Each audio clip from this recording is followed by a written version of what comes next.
is your comment on the fact that CEOs care about HR? How far do they care about? Because HR is a guy who does a balancing act with the employees and the management. So what do you think has to be conveyed? As I said in the discussion there, I think as long as we work on the traditional approach, which is that he is a balancing factor, as you explained, then we don't really exploit the value of what it is. At the end of the day, HR is an operating function, but you can't ignore the fact that even if you did not have HR as a function, people are still there in the organization, and they have to be managed and they have to be excited. HR helps you to do it, and the greater they are tied in with the business plan, the more they integrate with the business plan, and they know how to translate your business plan into results through people. I think they really will make a difference. Okay. If role diversification is possible for HR, what are the must-have additions that you would recommend? I think it depends much on the individual who's in the HR function, because you have to also marry this with the individual's talents. Okay. But some of the functions where people would make a difference in HR is they could work in sales, because one of the things about sales is interacting with people outside, and they are very good at interacting with people. So I think that's one area. I think the other area they could help out with probably in some of the strategic functions, working in areas like business planning, because then they could bring in pieces from different sides if they have a perspective. I think these are the two areas where they could really make a difference.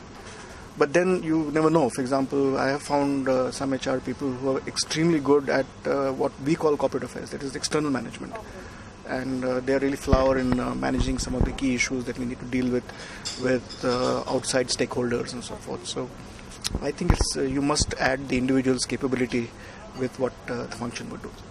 What is a typical HR perspective? Should it be from the stakeholders' point of view? Should it be from the audiences or the communities that they deal with, or from the organization, or a mix of everything? HR perspective, anything and everything that they do. No, I think once they start dealing with people, I think the question is, how do you make this a rich community within the company? And how we talked about being connected. And really speaking, most organizations that succeed are those where silos are removed. And how do they make sure that there is interaction across functions? How much richness comes with that? So they can actually work to enrich in the company quite a bit. And I think if they take that as a challenge, I think their whole role will change substantially. As a CEO of a company, how much does tradition and hierarchy play a role in today's recruitment? Do people really consider those? Because there was a time when people really went for these old-time companies, the brands that have existed for a long time. So does that fact still play a role in recruitment? It does. You can't ignore that. I think even within our Indian milieu and community, what happens is designations, position in organization are social issues as well. We can't ignore them. And a person feels sort of self-worth with where he has reached. So you can't do away with it. But having said that, traditional organizations will always be there. And if you see what's happening today in the way entrepreneurship is coming up, young organizations getting formed, I think the new generation is, going to probably put a new paradigm to it. They are not really bound by hierarchy, they're bound by content. And I think they would look at more challenges. But at the end of the day, the more we can demolish structures, the better. But because organizations are more, shall we say, more flexible, responsive to conditions, if they are like that. But some structure always comes about, because finally in a financial form you would have to have authorization structures and so to be done. So you can't do away with it completely. But I would guess that if you see, I'm saying my son's generation, people who are in the market today as young employees, their perspectives are very different, very, very different. And I think they would be more excited with content.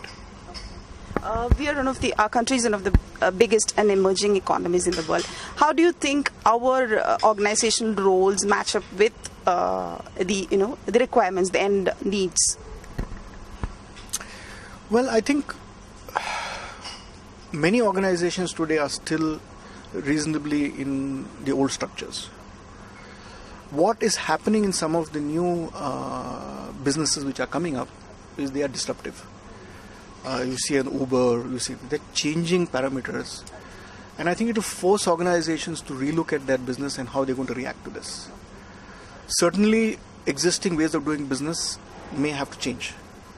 But how that is going to transcend into different sectors of the economy is difficult to say. There will be different. For example, the industry I am in is so traditional, it is so basic to the economy that I don't see the manufacturing setup changing very much. Because that's a technology, and in India, where the cement industry is probably the most modern in the world in technology. But post-manufacturing, the way people will market, distribute, may change. Today, there's still many traditional structures in the marketplace.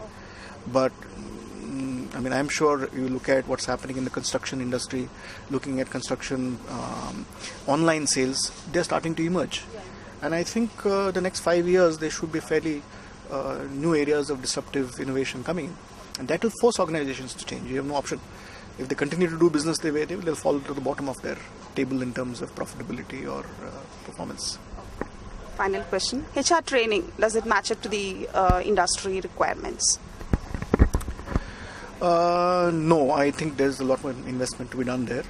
I think so far HR has been involved in training others. And they're so concentrated on that its own function probably is not growing the way they should.